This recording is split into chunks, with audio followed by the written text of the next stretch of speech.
കാറ്റത്തെ കിളിക്കൂടിൻ്റെ ഇന്നത്തെ എപ്പിസോഡിലേക്ക് എല്ലാവർക്കും സ്വാഗതം. വീഡിയോ ആദ്യമായി കാണുകയാണെങ്കിൽ സപ്പോർട്ട് ചെയ്ത് സബ്സ്ക്രൈബ് ചെയ്ത് ലൈക്ക് ചെയ്യാൻ മറക്കല്ലേ.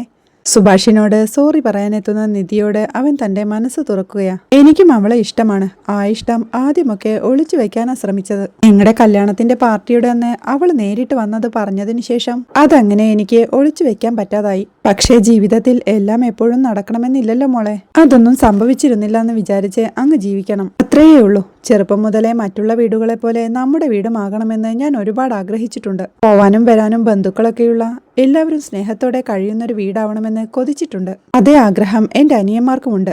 അതാണോ ഞങ്ങൾക്കുണ്ടായത്? അല്ലല്ലോ. ഞാൻ ആഗ്രഹിച്ചിട്ട് നടക്കാതെ പോയ കാര്യങ്ങളാ എന്റെ ജീവിതത്തിൽ കൂടുതലും. അതിലൊന്ന് ഇതും. അത്രയേ ഉള്ളൂ.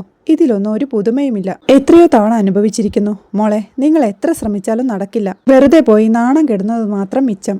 നീ ഈ വീട്ടിൽ താമസിക്കുന്നത് തന്നെ ഞങ്ങളെ സംബന്ധിച്ച് വലിയ കാര്യമാണ്. അത് തന്നെ വലിയൊരു പുണ്യമാ മോളെ. ഒരാളും ഈ വീട് ഒരു വീടായി കണ്ടിട്ടില്ല. ഇവിടുത്തെ മനുഷ്യരെ മനുഷ്യരായി പോലും കണ്ടിട്ടില്ല. ഈ മേയാൻ പോകുന്ന പൈക്കള് തിരികെ വന്ന് തൊഴുത്തിലേക്ക് കയറുന്ന പോലെ 4-5 ആണുങ്ങൾ വന്ന് കയറുന്ന ഒരിടം, അതൊരു വീടായി ആദ്യം കണ്ടത് നീയാ. അതിന് തന്നെ ഞങ്ങൾ നിന്നോട് എത്രമാത്രം കടപ്പെട്ടിരിക്കുന്നു. അങ്ങനെയുള്ളപ്പോൾ ഞങ്ങൾ കാരണം നീ ഇവിടെ അപമാനിക്കപ്പെടുന്നത് ശരിയാണോ നിധി? ഞാൻ അവരെ ചീത്ത വിളിച്ചത് അത് കാരണമാണെന്ന് സുഭാഷ് പറയുമ്പോൾ സുഭാഷേട്ടന്റെ കല്യാണം എങ്ങനെയെങ്കിലും നടക്കണമെന്നേ ഞാൻ വിചാരിച്ചുള്ളൂ. ഞാൻ മാത്രമല്ല അവരും. ആലോചിക്കാതെ എടുത്തുചാടി ഇതൊക്കെ ചെയ്തത് അതുകൊണ്ട് എന്ന് പറഞ്ഞ് നിധി സുഭാഷിനോട് സോറി പറയുന്നുണ്ട്. മോളെ, സോറിയൊന്നും വേണ്ട. എനിക്ക് നല്ലത് ചെയ്യാനാ നീ നോക്കുന്നതെന്ന് എനിക്കറിയാം. അവരും എനിക്ക് വേണ്ടി ഒരുപാട് അന്വേഷിക്കുന്നുണ്ടെന്നറിയാം. ഈ അടുത്തുപോലും ഒരു കുട്ടി എന്നെ വിളിച്ച് സംസാരിക്കുന്നുണ്ടായിരുന്നു. എന്താ കുട്ടിയുടെ പേര് എന്ന് പറഞ്ഞ് സുഭാഷ് ആലോചനയോടെ നിൽക്കുമ്പോൾ ജ്യോതി എന്ന നിധിയും. ആ കുട്ടി ഇടയ്ക്കൊക്കെ വിളിക്കാറുണ്ടായിരുന്നു. കുറച്ചു ദിവസമായിട്ട് ഇപ്പൊ വിളിക്കാറില്ല. ചിലപ്പോ ഞാൻ വിളിക്കാത്തോണ്ടാവൂലേ. എന്റെ കല്യാണമാണ് നിങ്ങളുടെ വിഷയമെങ്കിൽ ഞാൻ ആ കുട്ടിയെ കെട്ടിക്കോളാം. അല്ലെങ്കിൽ നിങ്ങൾ കാണിച്ചു തരുന്ന ആരെ വേണമെങ്കിലും. ഒരിക്കലും ഇനി കഴിഞ്ഞതോർത്ത് ഞാൻ സങ്കടപ്പെടില്ല. പോരെ. പക്ഷേ എന്റെ കല്യാണത്തിന്റെ പേരിൽ നിങ്ങൾ ആരുടെ അടുത്തും ചെന്ന് നാണം കെടരുത്. അതെനിക്ക് സഹിക്കില്ല. ഇനി അതൊന്നും ആലോചിച്ച് സങ്കടപ്പെടേണ്ട. ചെല്ലെന്ന് പറഞ്ഞ് സുഭാഷ് അവിടുന്ന് നടന്നു നീങ്ങുകയാ. നിധിയും അവനെ ടെൻഷനോടെ തന്നെ നോക്കി നിൽക്കുക. അവളുടെ മനസ്സിലപ്പോൾ ജ്യോതിയെക്കുറിച്ച് സുഭാഷ് പറഞ്ഞ കാര്യങ്ങളായിരുന്നു. ഈ അടുത്തുപോലും ഒരു കുട്ടി എന്നെ വിളിച്ച് സംസാരിക്കുന്നുണ്ടായിരുന്നു. കുറച്ചു ദിവസമായിട്ട് വിളിക്കാറൊന്നുമില്ല. ചിലപ്പോ ഞാൻ വിളിക്കാത്തോണ്ടായിരിക്കില്ലേ. എന്റെ കല്യാണമാണ് നിങ്ങളുടെ വിഷയമെങ്കിൽ ഞാൻ ആ കുട്ടിയെ കെട്ടിക്കോളാം എന്നൊക്കെ സുഭാഷ് പറഞ്ഞതോർത്ത് ഒരു നെടുവീർപ്പോടെ അവളും നടന്നു നീങ്ങുകയാ. നിധി ഡൈനിങ് ഹാളിൽ എത്തുമ്പോഴേക്കും സുധീഷും ഹരീഷും നികേഷും എല്ലാം അവിടെ ഇരിപ്പുണ്ടായിരുന്നു. സോറി, ആവശ്യമില്ലാതെ ഞാൻ നിങ്ങളെ എല്ലാം കഷ്ടപ്പെടുത്തി. നിങ്ങൾ എല്ലാവരും എതിർത്തപ്പോഴും ഞാനല്ലേ ഇറങ്ങി പുറപ്പെട്ടത്. അത് തെറ്റാന്ന് ഇപ്പോഴാ മനസ്സിലായത്. സോറി എന്ന് നിധി പറയുമ്പോ അത് വിടയെടത്തി. അത് കഴിഞ്ഞില്ലേ. ഇതിങ്ങനെ വരുമെന്ന് ഞങ്ങൾക്ക് അറിയായിരുന്നു എന്ന് നികേഷും. അവർ ഞങ്ങൾ എന്ത് പറഞ്ഞാലും ഞങ്ങൾക്ക് പ്രശ്നമില്ലായിരുന്നു. ഏട്ടത്തിയെ പറയണ്ടായിരുന്നു. അതേ ഉള്ളു വിഷമമെന്ന് ഹരീഷ് പറയുമ്പോ അതെ, ഏട്ടത്തി ഞങ്ങൾക്ക് വേണ്ടിയല്ലേ ഇത്രയും ബുദ്ധിമുട്ടിയത് എന്ന് നികേഷും ചോദിക്കുന്നുണ്ട്. ഏയ്, എനിക്ക് വേണ്ടി നിങ്ങൾ ബുദ്ധിമുട്ടിയതോർക്കുമ്പോ ഇതൊന്നും ഒന്നുമല്ലെന്ന് നിധി പറയുമ്പോ അതെ അതെ, ഞാൻ എത്ര അടി വാങ്ങി കൂട്ടിയിരിക്കുന്നു എന്ന് തന്റെ കവിള് തടവിക്കൊണ്ട് സുധീഷും പറയുകയാ.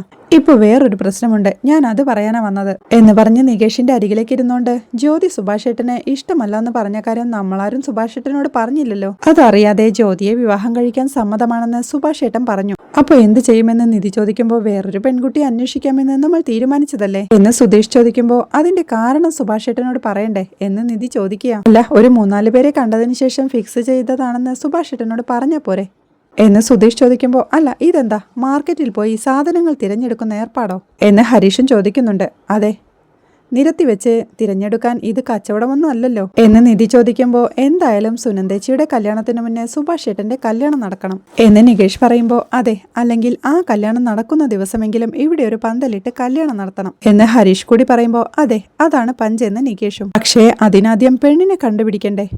അപ്പോഴും ഇത് നടക്കാതെ പോയതിന്റെ കാരണം സുഭാഷ് ഏട്ടനോട് പറയണ്ടേ എന്ന് സുധീഷ് ചോദിക്കുമ്പോൾ അത് പിന്നീട് പറയാം. ആദ്യം കുട്ടിയെ നമ്മൾ കണ്ടുപിടിക്കണമെന്ന് ഹരീഷും. ഞാനേ കുറച്ച് പ്രൊഫൈൽസ് മുമ്പ് സെലക്ട് ചെയ്ത് വെച്ചിട്ടുണ്ടായിരുന്നു. അത് നോക്കിയാലോ എന്ന് നിധി ചോദിക്കുമ്പോൾ വൈ നോട്ട്, എടുത്തോളൂ എന്ന് സുധീഷും. അവൾ മൊബൈലിൽ ഒരു പ്രൊഫൈൽ നികേഷിനെ കാണിച്ചുകൊണ്ട് ഈ കുട്ടിയുടെ പേര് മഞ്ജു എന്നാ, ജോലിയുള്ളതാന്ന് തോന്നുന്നു എന്ന് പറയുമ്പോൾ അവനത് നോക്കിക്കൊണ്ട് സുധീഷിനെയും ഹരീഷിനെയും കാണിക്കുന്നുണ്ട്. നിധി വീണ്ടും 2 പേരെ കൂടി അവർക്ക് കാണിച്ചു കൊടുത്തോണ്ട് ഈ 3 പേർക്കും നമ്മൾ ഇൻട്രസ്റ്റഡ് ആണെന്ന് അയച്ചാലോ എന്ന് നിധി ചോദിക്കുമ്പോൾ ആയിക്കോട്ടെ എന്ന് സുധീഷ് സമ്മതിക്കുന്നതോടെ നിധി ഫോണുമായി അവിടെ നിന്ന് എഴുന്നേറ്റ് പോവുകയാ. ഏട്ടത്തി ഈ വീടിന് വേണ്ടി ഒരുപാട് ബുദ്ധിമുട്ടുന്നുണ്ടല്ലേ എന്ന് ഹരീഷ് ചോദിക്കുമ്പോഴേക്കും സുധീഷും അവിടെ നിന്ന് എഴുന്നേറ്റ് അവളുടെ പുറകെ പോവുകയാണ്. അത് കാണേ നമ്മളെ ഏടത്തിയെ പറ്റി നല്ലത് പറയുന്നത് കേട്ട് അസൂയെ കൊണ്ട് എഴുന്നേറ്റ് പോയതാണോ ഇനി എന്ന് നികേഷ് ഹരീഷിനോടായി ചോദിക്കുമ്പോൾ എടാ, നമ്മൾ അങ്ങേരെ പറ്റി നല്ലതൊന്നും പറയുന്നില്ലല്ലോ എന്ന് ചിന്തിച്ചിട്ടാവും എന്ന് ഹരീഷും. സുധീഷ് അപ്പോഴേക്കും മുറ്റത്ത് നിൽക്കുകയായിരുന്ന നിധിയുടെ അരികിലേക്ക് എത്തി. നിധി, ഇയാൾ ഈ വീടിന് വേണ്ടി ചെയ്യുന്ന കാര്യങ്ങളിലൊക്കെ സന്തോഷമുണ്ട്. പക്ഷെ സുഭാഷ് ഏട്ടന് വേണ്ടി പെണ്ണന്വേഷിക്കാനും കെട്ടിക്കാനും വേണ്ടിയിട്ടാണോ ഇയാൾ ഇങ്ങോട്ട് വന്നത്? വീട്ടിൽ നിന്ന് പോരുമ്പോ എന്തൊക്കെ സ്വപ്നങ്ങളായിരുന്നു? ജോലി, വലിയ വലിയ കെട്ടിടങ്ങളുടെ ഡിസൈൻ, മികച്ച ഡിസൈനർക്കുള്ള പുരസ്കാരം എന്നൊക്കെ സുധീഷ് ചോദിക്കുമ്പോ സുധീഷ് ഇടയ്ക്കിടയ്ക്കാതെ ഓർമ്മിപ്പിക്കണ്ട. ഞാനും അതൊന്നും മറന്നിട്ടില്ലെന്ന് നിധിയും. എന്നാ പിന്നെ അതിനുള്ള വഴി ആലോചിക്കണം. അല്ലാതെ ഈ വീട്ടിലുള്ള ആളുകളുടെ ജീവിതം നന്നാക്കാൻ നടന്നാലേ അതിനെ നേരം കാണൂ. കാര്യം നടക്കാനും പോകുന്നില്ല, മെനക്കെട്ടതാണെങ്കിലോ വെറുതെ ആവുകയും ചെയ്യും. ഇയാളുടെ സ്വപ്നങ്ങളും പ്രതീക്ഷകളും ഒന്നും ഞങ്ങൾക്ക് വേണ്ടി തുലച്ചു കളയാനുള്ളതല്ല. ഈ വീടിന്റെ 4 ചുവരുകൾക്കുള്ളിൽ തളച്ചിടേണ്ട ആളുമല്ല നിധി. അത് മറ്റാരെക്കാളും നന്നായി എനിക്കറിയാം. ഞാൻ ഇയാളുടെ ഒപ്പം നിന്നതേ ആ സ്വപ്നങ്ങളിലേക്കുള്ള വഴികാട്ടിയായിട്ടാണ്. നിധി അത് മറന്നാലും ഞാൻ അത് മറക്കില്ല. എല്ലാം തീർത്തിട്ടത് ആലോചിക്കാൻ നിന്നാലേ എപ്പോഴും മാറ്റിവെക്കാനേ നേരം കാണും. അത് മറക്കരുതെന്ന് സുധീഷ് നിധിയെ ഓർമ്മിപ്പിക്കുമ്പോഴേക്കും ശരിയെന്ന് പറഞ്ഞ നിധിയും അകത്തോട്ട് കയറി പോവുകയാ.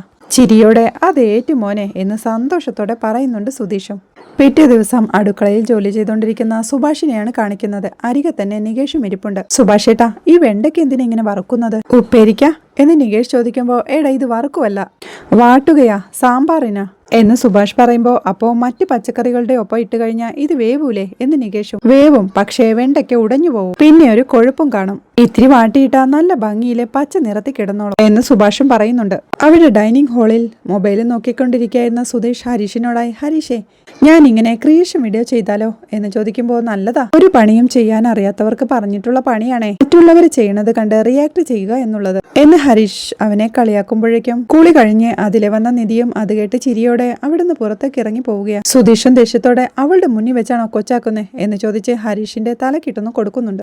തലയിൽ അടിക്കരുതെന്ന് പറഞ്ഞിട്ടുണ്ടെന്ന് ഹരീഷ് പറയുമ്പോ, എന്നാ പിന്നെ മുഖത്തടിക്കാം എന്ന് പറഞ്ഞ് അവർ തമ്മിൽ വഴക്കു കൂടുകയാ. നിധി അലക്കാനുള്ളതുമായി ഉമ്മറത്തേക്ക് എത്തുമ്പോഴേക്കും അച്ഛനവിടെ ടെൻഷനോടെ കട്ടിലിൽ തന്നെ ഇരിക്കുന്നുണ്ട്. അലക്കിയ തുണി വിരിക്കുമ്പോഴും നിധി ടെൻഷനോടെ ഇരിക്കുന്ന അച്ഛനെ ശ്രദ്ധിക്കുന്നുണ്ട്. തുണിയെല്ലാം വിഴിച്ചു കഴിഞ്ഞ് അച്ഛനെയും ശ്രദ്ധിച്ചുകൊണ്ട് അവൾ അടുക്കളയിലേക്ക് എത്തുമ്പോഴേക്കും അവളെ കണ്ട്, മോളെ ചായ എടുക്കട്ടെ എന്ന് സുഭാഷ് ചോദിക്കുക. സുഭാഷ് പറയുമ്പോഴേക്കും നികേഷ് അവൾക്കുള്ള കപ്പ് എടുത്തു കൊടുക്കുന്നുണ്ട്. അവർ രണ്ടുപേരും കൂടി ചായ എടുക്കാൻ തുടങ്ങുന്ന കണ്ട്, രണ്ടാളും കൂടി മിണ്ടിയോ എന്ന് നിധി ചോദിക്കുന്നുണ്ട്. പിന്നെ ഞങ്ങൾ എന്താ ശത്രുക്കളോ എന്ന് നികേഷ് ചോദിക്കുമ്പോൾ, അല്ല, ഇന്നലെ സുഭാഷ് ഏട്ടൻ വലിയ ദേഷ്യത്തിലായിരുന്നല്ലോ, അതുകൊണ്ട് ചോദിച്ചതാണ് നിധിയും. ഞങ്ങളോട് പിണങ്ങിയിരിക്കാനൊന്നും ഞങ്ങളുടെ സുഭാഷ് ഏട്ടന് പറ്റില്ല എന്ന് നികേഷ് പറയുമ്പോൾ, ഇവരോട് മിണ്ടാതെ ഞാൻ എന്ത് ചെയ്യാനാ മോളെ എന്ന് സുഭാഷും. അവിടെ അപ്പോഴും മൊബൈലിൽ വീഡിയോ സെലക്ട് ചെയ്തുകൊണ്ടിരിക്കുകയാണ് സുധീഷ്. ഹരീഷ് അവനെ തന്നെ നോക്കിയിരിക്കുന്ന കണ്ട്, എന്താടാ നോക്കുന്നതെന്ന് സുധീഷും ചോദിക്കുന്നുണ്ട്. കണ്ണുണ്ടായിട്ടെന്ന് ഹരീഷ് പറയുമ്പോൾ, ഞാൻ റിയാക്ഷൻ വീഡിയോസ് ചെയ്ത് സോഷ്യൽ മീഡിയ ഇൻഫ്ലുവൻസർ ആകുന്നതിലുള്ള അസൂയല്ലേടാ നിനക്ക് എന്ന് സുധീഷ് ചോദിക്കുമ്പോൾ, ഓ എനിക്ക് അസൂയല്ല, പുച്ഛമാ.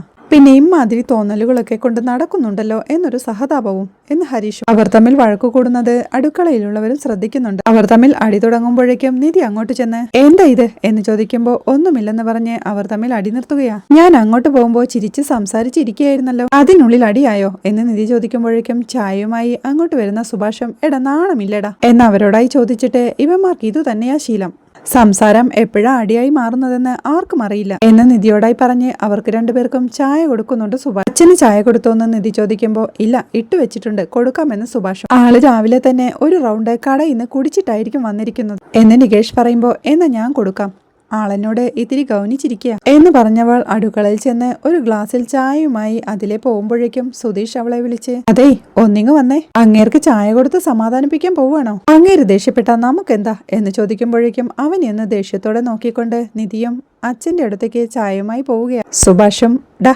ഒന്നുമില്ലല്ലോ, നിന്റെ അച്ഛനല്ലേ എന്ന് സുധീഷിന് വഴക്കു പറയുന്നുണ്ട്. നിധി ചായയുമായി ഉമ്മറത്തെത്തുമ്പോഴേക്കും അച്ഛനവിടെ ബീഡിയും വലിച്ച് ആലോചനയോടെ ഇരിപ്പായിരുന്നു. അവൾ അരികിലേക്ക് ചെന്ന്, അച്ഛാ ചായ എന്ന് പറയുന്നുണ്ടെങ്കിലും അച്ഛന് അതൊന്നും മൈൻഡ് ചെയ്യാതെ ഇരിപ്പാ. അത് കാണേ എന്നോട് ദേഷ്യമാണോ? ഇന്നലെ ഞാൻ ചെയ്തത് തെറ്റാണെന്ന് എനിക്കറിയാം, പോവണ്ടെന്ന് പറഞ്ഞിട്ടു ഞാൻ പോയി. എന്തായാലും സ്വന്തക്കാരല്ലേ അച്ഛാ, എല്ലാരും കൂടി ചെന്ന് പറഞ്ഞ അവർ കേൾക്കുമെന്ന് കരുതി. അച്ഛൻ പറഞ്ഞത് കേട്ടാ മതിയായിരുന്നു, സോറി എന്നവൾ പറയുമ്പോഴേക്കും സുഭാഷും ഉമ്മറ വാതിൽക്കലേക്ക് എത്തി നോക്കുന്നുണ്ട്. അവളുടെ ക്ഷമാപണം കേൾക്കെ മനസ്സലിയുന്ന അച്ഛനും എങ്ങു വായെന്ന് അവളെ വിളിച്ച് അവളുടെ കയ്യിൽ നിന്ന് ആ ചായ വാങ്ങിക്കുന്നുണ്ട്. നിന്നോട് ഭയങ്കര ദേഷ്യമായിരുന്നു, അതുകൊണ്ട് രാവിലെ കടയിൽ പോയപ്പോ നിനക്ക് വേണ്ടി 2-3 വട വാങ്ങി. വളയല്ല, വട എന്ന് പറഞ്ഞ് ആ വടയുടെ പൊതി അവൾക്ക് നൽകുന്നുണ്ട് അച്ഛൻ. അവൾ ചിരിയോടെ അത് വാങ്ങിക്കുമ്പോഴേക്കും, അതെ, ഒറ്റയ്ക്ക് തിന്നാ മതി, ആ വാനരന്മാർക്ക് കൊടുക്കണ്ട എന്ന് പറയുമ്പോൾ നിധിയും ചിരിയോടെ അത് സമ്മതിച്ച് അകത്തോട്ട് കയറി പോവുകയാ. സന്തോഷത്തോടെയും ചിരിയോടെയും ആ കാഴ്ച നോക്കി നിൽക്കുകയാ സുഭാഷും. നിധി വടയുമായി സുധീഷിന്റെയും കൂട്ടരുടെയും അടുത്തേക്ക് ചെന്ന് ദാ വട എന്ന് പറഞ്ഞു കൊടുക്കുമ്പോൾ അയാൾ തന്നതല്ലേ, എനിക്ക് വേണ്ടെന്ന് നികേഷ്. കഴിക്കടാ, അവൻ വലിയ ആളാവുന്നു എന്ന് നിധി വഴക്ക് പറയുമ്പോൾ ഏട്ടത്തി തന്നോണ്ട് ഒരെണ്ണം കഴിക്കാമെന്ന് പറഞ്ഞ് അവനൊരു വട എടുക്കുന്നുണ്ട്. അതിനിടയ്ക്ക് സുഭാഷും അടുക്കളയിലേക്ക് പോകുന്നുണ്ട്. സുധീഷും ഹരീഷും ഓരോന്നെടുക്കുമ്പോഴേക്കും അതെ, മറ്റേ കാര്യം സുഭാഷ് ചേട്ടനോട് പറഞ്ഞാലോ എന്ന് സുധീഷും നിധിയോടായി ചോദിക്കുമ്പോൾ എന്ത് എന്ന് നിധിയും. ഒരു പെണ്ണ് മാച്ചാണെന്ന് പറഞ്ഞില്ലേ, എടോ മാട്രിമോണി എന്ന് സുധീഷ് ഓർമ്മിപ്പിക്കുമ്പോൾ അതെ അതെ ഞാൻ മറന്നുപോയി, പറയാമെന്ന് പറഞ്ഞ് നിധി പോവാൻ തുടങ്ങുമ്പോഴാണ് സുഭാഷ് അതിലേ വരുന്നത്. സുഭാഷ് ഏട്ടാ, ഞങ്ങൾ വേറൊരു കുട്ടിയെ മാട്രിമോണിയിൽ കണ്ടിരുന്നു, നമുക്ക് പോയി കണ്ടാലോ എന്നവൾ ചോദിക്കുമ്പോൾ അതെന്തിന്, നമ്മൾ നേരത്തെ ഒരു കുട്ടിയെ കണ്ടതല്ലേ, ആ കുട്ടി എന്നെ വിളിച്ച് സംസാരിച്ചതാണല്ലോ എന്ന് സുഭാഷ് ചോദിക്കുമ്പോൾ അല്ല, ആ പെണ്ണിനെ ഞങ്ങൾക്ക് ഇഷ്ടമായില്ല സുഭാഷ് ഏട്ടാ എന്ന് നികേഷും. അതെന്താ എന്ന് സുഭാഷ് ചോദിക്കുമ്പോൾ എന്താണെന്ന് ചോദിച്ചാൽ ഇഷ്ടമായില്ല അത്ര തന്നെ എന്ന് നികേഷും. മനസ്സിലായി, അതെന്തുകൊണ്ടാണെന്നാ ചോദിച്ചേ എന്ന് സുഭാഷും. അത് കേൾക്കെ നികേഷും ഒരു പരുങ്ങലോടെ ഹരീഷേട്ടൻ പറയും എന്ന് പറയുമ്പോൾ ഹരീഷും എഴുന്നേറ്റുകൊണ്ട് എനിക്കും ആ കുട്ടിയെ ഇഷ്ടമായില്ല പിന്നെ എന്ന് പറയുമ്പോഴേക്കും സുധീഷും ചാടിക്കയറി നിർത്ത്, ഞാൻ പറയാം, ആ പെണ്ണ് അവൾക്ക് ഇത്തിരി ടെമ്പർ കൂടുതലാ എന്ന് വെച്ചാൽ ഭയങ്കര ദേഷ്യം. ഈ വീട്ടിലും നാട്ടിലും ജോലി സ്ഥലത്തുമെല്ലാം ഭയങ്കരമായി ചൂടാവുന്ന ഒരു ടൈപ്പ്. 2 സ്ഥലത്തുനിന്ന് പിരിച്ചു വിടുക വരെ ചെയ്തുന്ന്, അതും ഈ ദേഷ്യം കാരണം. ഇതൊക്കെ ഞാൻ അന്വേഷിച്ചറിഞ്ഞതാ സുഭാഷ് ഏട്ടനെ അങ്ങനെ ഒരു പെണ്ണ് ചേരുള്ള സുഭാഷ് ഏട്ടാ, അതുകൊണ്ടാണ് ഞങ്ങൾ എല്ലാവരും കൂടി ആലോചിച്ച് ആ തീരുമാനമെടുത്തത് എന്ന് സുധീഷ് പറയുമ്പോഴേക്കും മറ്റുള്ളവരും അവനെ സപ്പോർട്ട് ചെയ്യുന്നുണ്ട്. സുഭാഷും സംശയത്തോടെ സുധീഷേ, നിങ്ങൾക്ക് അവളെ ഇഷ്ടപ്പെടാത്തതോ അതോ അവൾക്ക് എന്നെ ഇഷ്ടപ്പെടാത്തതോ എന്ന് ചോദിക്കുമ്പോൾ എന്താ ഈ പറയുന്നത്, സുഭാഷ് ഏട്ടനെ ഒരു പെണ്ണിനെ പിടിക്കാതിരിക്കേ, നല്ല കാര്യമായി, ചേട്ടൻ സുന്ദര കുട്ടപ്പനല്ലേ, സുഭാഷ് ഏട്ടനെ ഒരു പെണ്ണിനെ ഇഷ്ടപ്പെട്ടില്ലെങ്കിൽ അവള് പെണ്ണായിരിക്കില്ലെന്നാ അർത്ഥം അല്ലേടാ എന്ന് സുധീഷ് ചോദിക്കുമ്പോൾ അതെ അതെ എന്ന് മറ്റുള്ളവരും സപ്പോർട്ട് ചെയ്യുക. എന്താടാ 2 വട്ടം ഇങ്ങോട്ട് വിളിച്ചവളെ പിന്നെ വിളിക്കാതായപ്പോ എനിക്കറിഞ്ഞൂടെ അവൾക്ക് എന്നെ ഇഷ്ടായിട്ടില്ലെന്ന് എന്ന് സുഭാഷ് ചോദിക്കുമ്പോൾ അല്ല സുഭാഷ് ഏട്ടാ സത്യമായിട്ടും എന്ന് സുധീഷും. ശരി ശരി ആയിക്കോട്ടെ എന്ന് പറഞ്ഞ് സുഭാഷും അവിടുന്ന് പോവുകയാ. എങ്ങനെ ഉണ്ടായിരുന്നു, വിശ്വസിച്ചില്ലേ എന്ന് സുധീഷ് എല്ലാവരോടുമായി ചോദിക്കുമ്പോൾ പിന്നെ ഇയാൾ ഇതും ഇത്തിരി ഓവറാക്കി, ദേഷ്യം കാരണം 2 സ്ഥലത്തുനിന്ന് പിരിച്ചുവിട്ടത്രേ എന്ന് ഹരീഷ് പറയുമ്പോൾ എന്നാലും ഇമ്മാതിരി ഒരു ഇൻസ്റ്റന്റ് കള്ളനെ ഞാൻ ആദ്യമായിട്ട് കാണുക, അത്രയും ഇൻസ്റ്റന്റ് ആയിട്ടല്ലേ നുണകൾ ഇങ്ങനെ വരുന്നത് എന്ന് നിധി ചോദിക്കുമ്പോൾ അതുകൊണ്ടെന്താ സുഭാഷ് ഏട്ടനെ വിഷമിപ്പിക്കാതെ കാര്യങ്ങൾ ഡീൽ ചെയ്തില്ലേ എന്ന് സുധീഷും. ഇൻസ്റ്റന്റ് കള്ളൻ കൊള്ളാല്ലേ എന്ന് ചിരിയോടെ നികേഷും. സുഭാഷ് ജോലിക്ക് പോവാൻ റെഡിയാകുമ്പോഴേക്കും എല്ലാവരും അവിടെ ടെൻഷനോടെ ഇരിപ്പാ. അവൻ റെഡിയായി വരുന്നത് കണ്ട് നിധി ചോദിക്കെന്ന് സുധീഷ് നിധിയോടായി പറയുന്നുണ്ട്. സുഭാഷ് ഏട്ടൻ ഉമ്മറത്തേക്ക് ഇറങ്ങാൻ നേരം നിധി വിളിച്ച് സുഭാഷ് ഏട്ടാ അപ്പൊ നമുക്ക് ആ പെൺകുട്ടിയെ അന്വേഷിക്കാലോല്ലേ എന്ന് ചോദിക്കുമ്പോൾ ആവാം, അല്ല സമയമുണ്ടല്ലോ, എന്തിനാ നമ്മൾ തിരക്ക് കൂട്ടുന്നേ, ദിവസവും ഒരുങ്ങിക്കെട്ടി ഇങ്ങനെ പെണ്ണ് കാണാൻ നടന്നാ മതിയോ, എല്ലാവർക്കും ജോലിയും തിരക്കുമൊക്കെ ഉള്ളതല്ലേ, നമുക്ക് പതുക്കെ സമാധാനമായി അന്വേഷിക്കാം എന്ന് പറഞ്ഞ് സുഭാഷും അവരോട് യാത്ര പറഞ്ഞിറങ്ങുകയാണ്.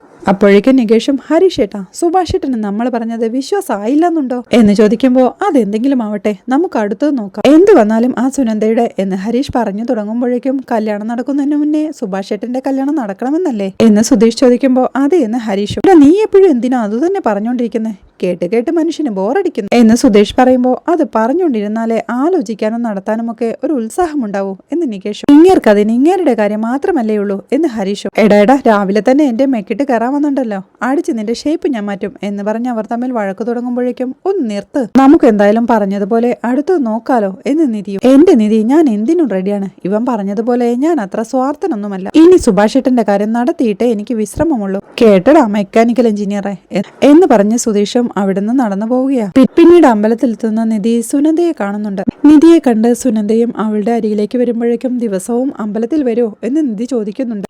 അമ്പലത്തിൽ വഴിപാടുണ്ട് എനിക്കും അമ്മയ്ക്കും, അമ്മ എന്റെ കല്യാണം നടത്താനും ഞാൻ അത് മുടക്കാനും അമ്മ വന്നിട്ടുണ്ട്, പുറത്ത് വഴിപാട് കൗണ്ടറിന്റെ അടുത്ത് നിൽക്കുക, നിങ്ങൾ വീട്ടിലേക്ക് വരാൻ പാടില്ലായിരുന്നു, സോറി, ഞാൻ കാരണം നിങ്ങൾക്കൊക്കെ വിഷമമായി, ഞാനും കുറെ കരഞ്ഞു, അല്ലാതെ എന്ത് ചെയ്യാൻ പറ്റും എന്ന് സുനന്ദ ചോദിക്കുമ്പോൾ നിങ്ങളുടെ ഭാഗത്തുനിന്ന് ഒന്ന് ശ്രമിച്ചു നോക്കിയെന്നേ ഉള്ളൂ, സാരയില്ല അത് പോട്ടെ എന്ന് നിധിയും. സുഭാഷ് ഏട്ടൻ പറഞ്ഞിട്ടാണോ നിങ്ങൾ വന്നത് എന്ന് സുനന്ദ ചോദിക്കുമ്പോൾ അല്ല, ഞാൻ എല്ലാവരോടും പറഞ്ഞിട്ട് അങ്ങോട്ട് വന്നത്, ഇപ്പൊ അത് വേണ്ടിയിരുന്നില്ലെന്ന് എനിക്കും തോന്നുന്നുണ്ടെന്ന് നിധി പറയുമ്പോൾ കരച്ചിലോടെ നിൽക്കുന്ന സുനന്ദയെ കാണിക്കുന്നിടത്താണ് ഇന്നത്തെ എപ്പിസോഡ് അവസാനിക്കുന്നത്. മാട്രിമോണിയൽ സൈറ്റിൽ സുഭാഷിനായി കണ്ടുപിടിച്ച പെൺകുട്ടിയെ മീറ്റ് ചെയ്യാനായി അവർ ഒരു റെസ്റ്റോറന്റിലേക്ക് പോകുന്നതും ആ പെൺകുട്ടി അവളുടെ ബെസ്റ്റിയുമായി സുഭാഷിനെ കാണാൻ എത്തുന്നതുമെല്ലാമാണ് നാളത്തെ എപ്പിസോഡിലെ വിശേഷങ്ങൾ. വീഡിയോ ഇഷ്ടമായാൽ സപ്പോർട്ട് ചെയ്ത് സബ്സ്ക്രൈബ് ചെയ്ത് ലൈക്ക് ചെയ്യാൻ മറക്കല്ലേ.